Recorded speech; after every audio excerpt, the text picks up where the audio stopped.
भादो मास कथा अध्याय 25। नमस्कार दोस्तों, ओम श्री गणेशाय नमः।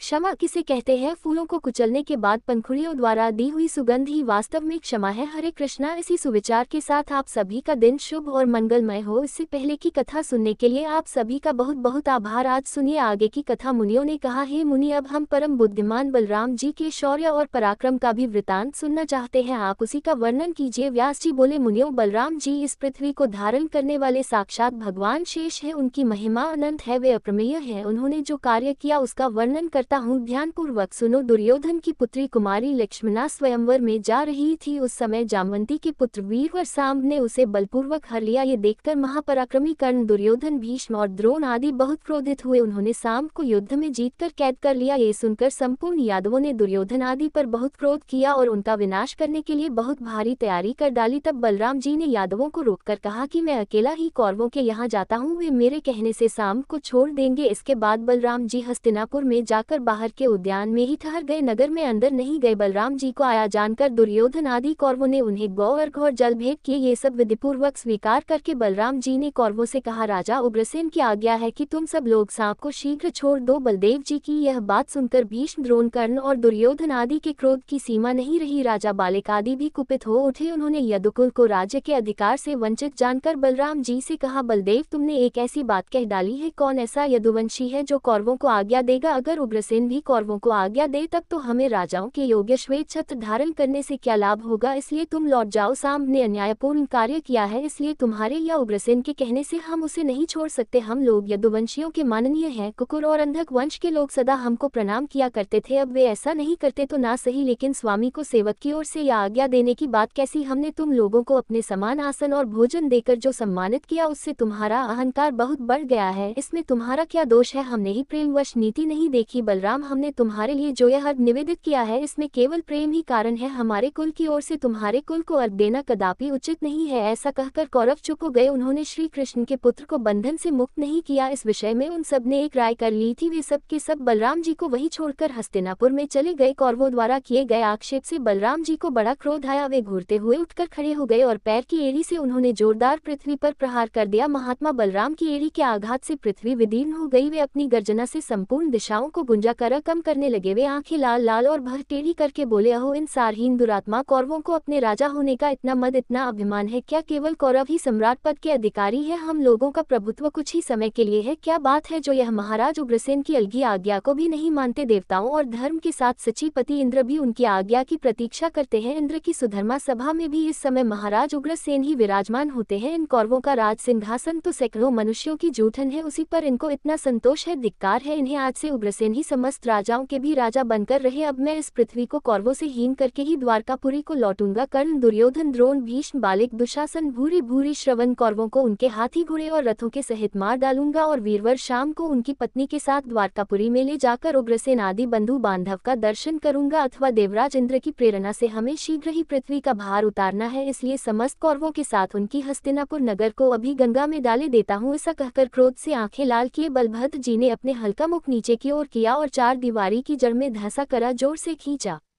इससे संपूर्ण हस्तिनापुर सहसा डगमगा आता सा जान पड़ा। ये देखकर समस्त कौरव व्याकुल होकर हाहाकार करने लगे और बलराम जी के पास आकर बोले, महाबाहु राम, बलराम, क्षमा कीजिए, क्षमा कीजिए। मुसला युद्ध अपना क्रोध शांत कीजिए और हम पर प्रसन्न होइए। बलराम, ये पत्नी सहित सांप आपकी सेवा में समर्पित है। हम आपका प्रभाव नहीं जानते थे, इसी से हम लोगों के द्वारा आपका अपराध हुआ है। अब कृपया उसे क्षमा कर दी। जैसा कहकर कौरवों ने पत्नी सहित सांप को बलभद्र जी के सामने उपस्थित कर दिया। भीष्म, द्रोण, कृपाचार्य आदि बलराम जी को प्रणाम करके प्रवचन कहने लगे। तब बलवान में श्रेष्ठ बलराम ने कहा, अच्छा, मैंने क्षमा कर दिया। इस समय भी हस्तिनापुर गंगा की ओर कुछ झुका सा दिखाई देता है और यह बलवान और शूरवीर बलराम जी का ही प्रभाव है। इसके बाद कौरवों ने बलराम जी के सहित सांब का पूजन करके बहुत से उपहार और नववधु के साथ उन्हें द्वारकापुरी भेज दिया। व्यास जी कहते हैं, मुनियों, बलशाली भगवान बलराम जी ने जो और पराक्रम किया था वह भी सुनो। द्विद नाम से प्रसिद्ध एक महापराक्रमी वानर था जो देवद्रोही दैत्यपति नरकासुर का मित्र था। उसने देवताओं से वैर बांध बांध लिया था। वह कहता था कि श्री कृष्ण ने देवताओं के कहने से ही बलवान नरकासुर का वध किया है, इसलिए मैं समस्त देवताओं से इसका बदला लूंगा। इस निश्चय के अनुसार वह यज्ञों का विध्वंस और मृत्युलोक का विनाश करने लगा। अज्ञान से मोहित होने के कारण उसने साधु पुरुषों की मर्यादा तोड़ डाली और देहधारी जीवों का संहार आरंभ कर दिया। वह चंचल वानर देश नगर और गांवों में आग लगाने लगा। कहीं कहीं पर्वत गिराकर गांव आदि को कुचल डालता था, पर्वतों को उखाड़कर समुद्र के जल में डाल देता था और खुद भी समुद्र के भीतर घुसकर उसका मंथन आरंभ कर देता था। इससे क्षुब्ध होकर समुद्र अपनी सीमा लांघकर आगे बढ़ जाता और तट पर बसे हुए गांवों और नगरों को डुबो देता था। वानर द्विध इच्छा अनुसार विशाल रूप धारण करके खेतों में लौटता घूमता और खेतों को कुचलकर नष्ट कर डालता था। उस दुरात्मा ने संपूर्ण जगत के विरुद्ध कार्य आरंभ कर दिया था। कहीं कोई स्वाध्याय और वशिक का नाम लेने वाला ही नहीं था। अब संसार अत्यंत दुखी हो गया। एक दिन रैवत पर्वत के उद्यान में बलभद्र जी तथा महाभागा रेवती विहार कर रहे थे। उनके साथ और भी सुंदर स्त्रियां थी। बलभद्र जी रमणीयों के बीच में विराजमान थे और वह उनके सुयश का गान कर रही थी। उसी समय द्वित भी वहां आ गया और उनके सामने खड़ा होकर उन्हीं की नकल करने लगा। वह दुष्ट वानर उन युवतियों की ओर देखकर जोर जोर से हंसने लगा। ये देखकर बलभद्र जी ने क्रोधित होकर उसे डांटा, लेकिन उनके डांटने की परवाह न करके वह किलकारी मारने लगा। तब बलराम जी ने उठकर बड़े क्रोध के साथ अपना मूसल हाथ में लिया और उधर उस वानर ने भी एक भयंकर शिलाखंड उठा लिया और उसे बलभद्र जी पर चलाया, लेकिन उन्होंने मूसल से मारकर उस शिला के सहस्त्र टुकड़े कर दिए। द्विज ने बलराम जी के मूसल का वार बचाकर उनकी छाती में बड़ी तेजी से और क्रोध के साथ घूंसा मारा। ये देखकर बलराम जी ने भी क्रोध में भरकर मुके से उसके मस्तक पर प्रहार कर दिया। इससे वह रक्त उगलता हुआ निर्जीव होकर धरती पर गिर पड़ा। गिरते समय उसके शरीर के आघात से उस पर्वत शिखर के सैकड़ों टुकड़े हो गए, मानो उस पर वज्र गिर गया हो। उस समय देवता बलराम जी के ऊपर पुष्पों की वर्षा और उनकी भूरी भूरी प्रशंसा करने लगे और बोले, वीर आपने ये बहुत बड़ा और अच्छा कार्य किया। ये दुष्ट वानर दैत्य पक्ष का सहायक था और इसने संपूर्ण जगत को संकट में डाल रखा था। सौभाग्य की बात है कि आज ये मारा गया। इस प्रकार इस पृथ्वी को धारण करने वाले परम बुद्धिमान बलराम जी के अनेक अद्भुत पराक्रम है, जिनकी कोई गणना ही नहीं हो सकती। इस तरह जगत का उपकार करने के लिए बलराम जी सहित भगवान श्री कृष्ण ने दैत्यों और दुष्ट राजाओं का वध किया। फिर अर्जुन के साथ मिलकर भगवान ने अनेक क्षोभाया। इस प्रकार संपूर्ण दुष्ट राजाओं का संहार करके भूभार उतारने के बाद उन्होंने ब्राह्मणों के शाप को निमित्त बनाकर अपने कुल का भी संहार कर डाला। अंत में स्वयंभू श्री कृष्ण द्वारकापुरी छोड़कर अपने अंशभूत बलराम आदि के साथ पुनः अपने आश्रय भूत परमधाम को चले गए। मुनियों ने पूछा, हे ब्राह्मण, भगवान ने ब्राह्मणों के शाप को निमित्त बनाकर किस प्रकार अपने ही कुल का संहार किया, कृपया इस बारे में भी बताए। व्यास जी बोले, एक समय की बात है, पिंडारिक नाम के महातीर्थ में विश्वामित्र, कण्व तथा महामुनि नारद पधारे थे। वहां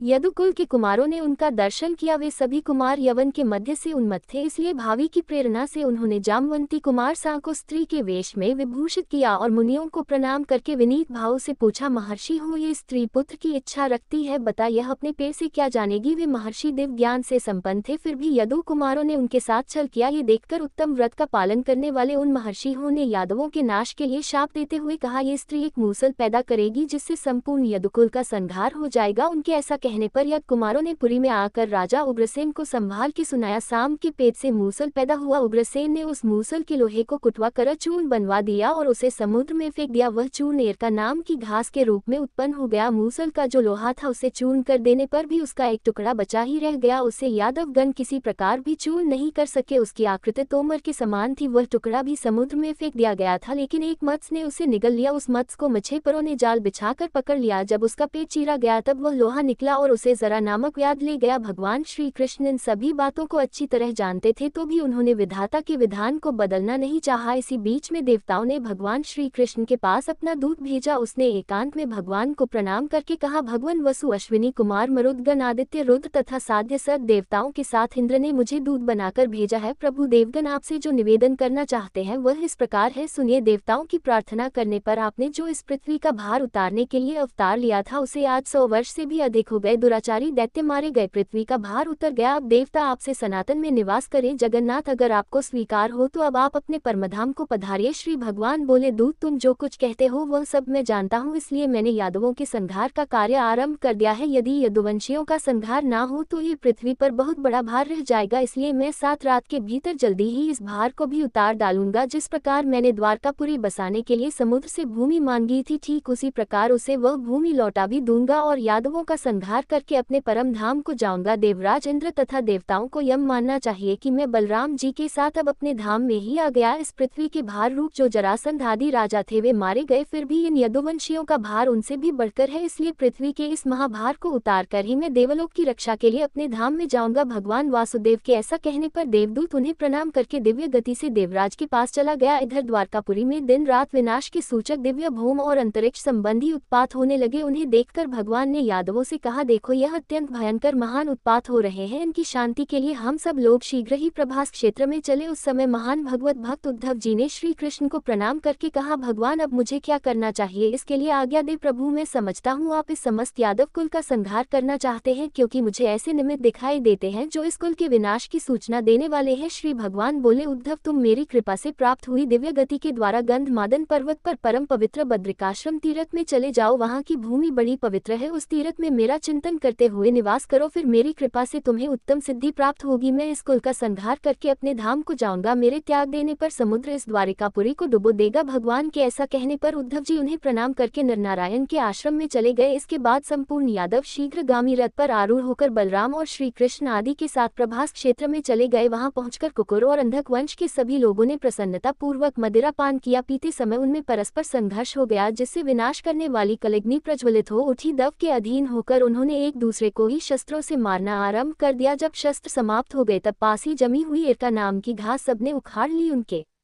हाथों में आने पर वह एरका वज्र की तरह दिखाई देने लगी, उसके द्वारा ही वे एक दूसरे पर भयंकर प्रहार करने लगे। प्रदुमन, साम, कृतवर्मा, सात्यकी, अनिरुद्ध, पथु, विपथु, चारु वर्मा, सुचारु तथा अक्रूर आदि सभी यदुवंशी एरका रूप वज्र से एक दूसरे को मारने लगे। श्री कृष्ण ने यादवों को ऐसा करने से रोका, लेकिन वे उन्हें अपने विपक्षी का सहायक मानने लगे और उनकी अवहेलना करके परस्पर प्रहार करते ही रहे। इससे भगवान श्री कृष्ण को बहुत क्रोध हो आया। उन्होंने भी उनका वध करने के लिए मुट्ठी भर एरका उखाड़ ली और इसके बाद जो कुछ भी हुआ उसका वृतांत आप सभी अगले अध्याय में सुनिए। उम्मीद है ये कथा आपको पसंद आई होगी। वीडियो अच्छी लगी हो तो प्लीज आज इस वीडियो को शेयर जरूर कीजिएगा।